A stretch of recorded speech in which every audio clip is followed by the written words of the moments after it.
நம்ம என்ன நினைச்சாலும் அது நடக்குமா அப்படின்னு பல பேரோட கேள்விகளாக கூட இருக்கலாம். ஆனால் நம்ம நினைச்சதெல்லாம் நடத்தி காட்ட முடியும். அது எதனாலன்னு பார்த்தீங்கன்னா லா ஆஃப் அட்ராக்ஷன் தான்.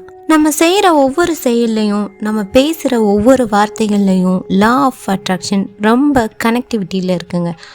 நம்ம மனசில் ஏதோ ஒன்று நினைப்போம், அந்த யோசனைகள் கூட டக்குன்னு நடந்துடும். அது எதனாலன்னு பார்த்தீங்கன்னா லா ஆஃப் அட்ராக்ஷன் ரொம்ப கனெக்டிவிட்டியில் இருக்கும். நம்ம செய்கிற செயல்லையும் நம்ம சொல்கிற வார்த்தைகளை விட நம்ம மனசில் நினைக்கிறோம் பாருங்கள், அந்த விஷயங்களுக்கு அதிகமாக லா ஆஃப் அட்ராக்ஷன் கனெக்டிவிட்டியில் இருக்கும்.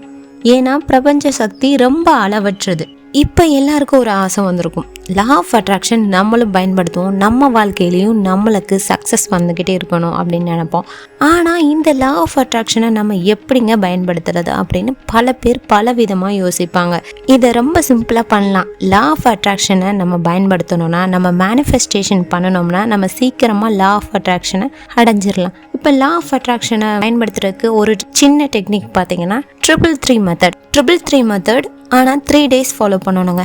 லா ஆஃப் அட்ராக்ஷனை பொறுத்தவரையும் நம்மளோட ஆள் மனசில் என்ன இருக்குதோ அதுதான் ரிஃப்ளெக்ட் ஆகும். அது நல்ல எண்ணங்களாக இருக்கட்டும் சரி, கெட்ட எண்ணங்களாக இருக்கட்டும் சரி, ஆள் மனசில் இருக்கிற எண்ணங்களை பொறுத்து தான். இந்த எண்ணங்கள் அதிகமாக வலிமையானதுன்னா அதை கண்டிப்பாக நம்ம எழுதி ட்ரை பண்ணலாம்.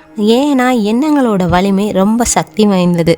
உங்களோட எண்ணங்கள் ரொம்ப வலிமையாக இருந்துச்சுன்னா கண்டிப்பாக இந்த 333 மெத்தடை யூஸ் பண்ணிங்கன்னா உங்களுக்கு அது கண்டிப்பாக நடக்கும்.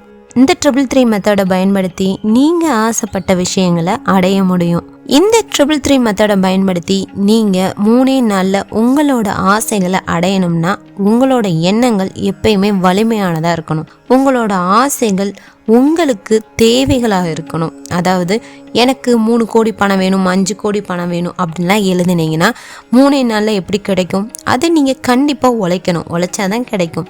அதனால் உங்களுக்கு அப்போ என்ன தேவைகள் எது இருக்குதோ அதை கண்டிப்பாக கேளுங்க, அது கண்டிப்பாக நிறைவேறும். நம்மளோட ஆசைகள் என்னன்னு கேட்டிங்கன்னா ஒவ்வொரு மனிதருக்கும் ஒவ்வொரு வகையான ஆசைகள் இருக்கும். ஒருத்தருக்கு எனக்கு 10 கோடி வேணும், ஒருத்தர் கோடீஸ்வரன் ஆகணும், எனக்கு வாட்ச் வேணும், ஒருத்தவங்க ஃப்ரிட்ஜ் வேணும். இந்த மாதிரி நிறைய ஆசைகள் ஒவ்வொருத்தவங்க மனசுலையும் இருக்கும். இப்போ ஒரு மனிதர்கிட்ட கேட்டிங்கன்னா அவருக்கு ஒரு ஆசை இருக்காது, 10-15 வச்சுருப்பாங்க. இந்த 10-15 ஆசைகளையும் ஒரே நேரத்தில் எழுதி சக்ஸஸ் பண்ண முடியுமா? கண்டிப்பாக முடியாது. அதில் ஏதோ ஒரு ஆசைகளை மட்டும் நம்ம எடுத்துக்கிறணும். அந்த ஆசைகள் நம்மளோட தேவைகளாக கண்டிப்பாக இருக்கணும். அந்த ஆசைகள் நம்ம மனசில் இருந்து, நம்ம மனசில் இந்த ஆசைகள் நடந்தால் நல்லா இருக்கும் அப்படின்னு நம்ம நினைக்கிறத விட நம்ம ஒரு நோட்டில் எடுத்து எழுத ஆரம்பித்தோம்னா அது பிரபஞ்சத்திட்ட சீக்கிரமாக போகும். அதனால தான் நோட்டில் எழுதணும். நம்மளுக்கு என்னென்ன வேணுமோ அந்த ஆசைகளில் ஒன்றை செலக்ட் பண்ணி இந்த 333 மெத்தடுக்கு நீங்கள் எழுதலாம்.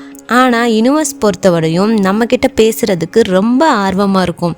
எப்படா இவங்க ஃப்ரீயாக இருப்பாங்க, நம்ம போய் பேசலான்னு வெயிட் பண்ணோம்.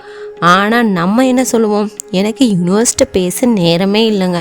அதனால் யூனிவர்ஸ்க்காண்டி கொஞ்சம் நேரம் ஒதுக்குறதுக்காண்டி இந்த ரைட்டிங் மெத்தடை நம்ம யூஸ் பண்ணலாம்.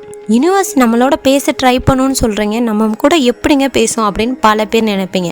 யூனிவர்ஸ் நம்ம கூட பேசுங்க. நீங்கள் நடந்து போகிறப்போ ஒரு ஏஞ்சல் நம்பர்ஸ் மூலமாக காட்டும். அதாவது வண்டி நம்பரில் கூட ஏஞ்சல்ஸ் நம்பர் இருக்கும், இல்லை ஃபோன் நம்பரில் இருக்கலாம், இல்லை ஸ்ட்ரீட் நம்பரில் இருக்கலாம், இல்லை பஸ் நம்பரில் கூட இருக்கலாம். ஏன்னா யூனிவர்ஸ் ஏதாவது வழியில் உங்ககிட்ட பேசணும்னு ட்ரை பண்ணும். பிரபஞ்சத்தை பொறுத்த வரையும் உங்களோட வாழ்க்கைக்கு நீங்கள் எழுதுகிற கோல் ரொம்ப அவசியமானதா, ஆக்கப்பூர்வமானதான்னு பயங்கரமாக யோசிக்கும். அதே மாதிரி உண்மையாக இருந்துச்சுன்னா அது கண்டிப்பாக உங்களோட கோலை அச்சீவ் பண்ண வைக்கும். உங்களோட கோல் ரியலாக இருக்கணும், உங்களுக்கு தேவைன்றதை தான் கேட்கணும். இப்போ நீங்கள் வீட்டிலேயே உட்காந்துக்கிட்டு எனக்கு 10 கோடி வேணும், நான் கோடீஸ்வரன் ஆகணும் அப்படின்னு நீங்கள் நினச்சிங்கன்னா அது நடக்குமா? கண்டிப்பாக நடக்காது. ஏன்னா அதுக்கான ஹார்ட் ஒர்க் உங்ககிட்ட வேணும். யூனிவர்ஸ்ட்டை எப்பயுமே உண்மையாக இருக்கணுங்க. பொய்யான கோலை எழுதி அது நடக்கும் அப்படின்னு நினச்சிட்டு நம்ம ஏமாந்து போகக்கூடாது. அதனால் எப்பயுமே நம்மளுக்கு இது நடக்குமா அப்படின்னு நம்மளோட மனசாட்சிக்கு தெரியும். ஃபஸ்ட்டு கோல் செட் பண்ணி வச்சுக்கணும். அந்த கோலை பாசிட்டிவ் மைண்ட் செட்டில் வச்சுக்கணும். ஏன்னா நம்மளுக்கு பாசிட்டிவாக அதை திங்க் பண்ணணும். அடுத்தவங்களுக்கு எடுக்கிறதுக்கு அண்டியான கோல்ஸ் நம்ம எழுதக்கூடாது. அந்த கோலை நம்ம எப்படி எழுதணுன்றதை பார்க்கலாம். அந்த கோல் பார்த்திங்கன்னா ஃபஸ்ட்டு பாசிட்டிவாக இருக்கணும்.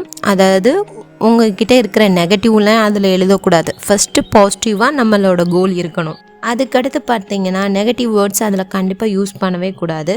ப்ரெசன்ட் டென்ஸில் தான் எழுதணும். இப்போ வந்து பார்த்தீங்கன்னா நீங்கள் ஒரு பணக்காரன் ஆகணும் அப்படின்னு நீங்கள் எழுதுறீங்க. அப்படி எழுதக்கூடாது. நான் இந்த பிரபஞ்சத்தில் நான் நினச்ச மாதிரி எனக்கு பணம் வந்து கொண்டிருக்கிறது அப்படி தான் எழுதணும். இதை வந்து பார்த்தீங்கன்னா 33 டைம்ஸ் டெய்லியும் எழுதணும். 3 டேஸ்க்கு எழுதணும்.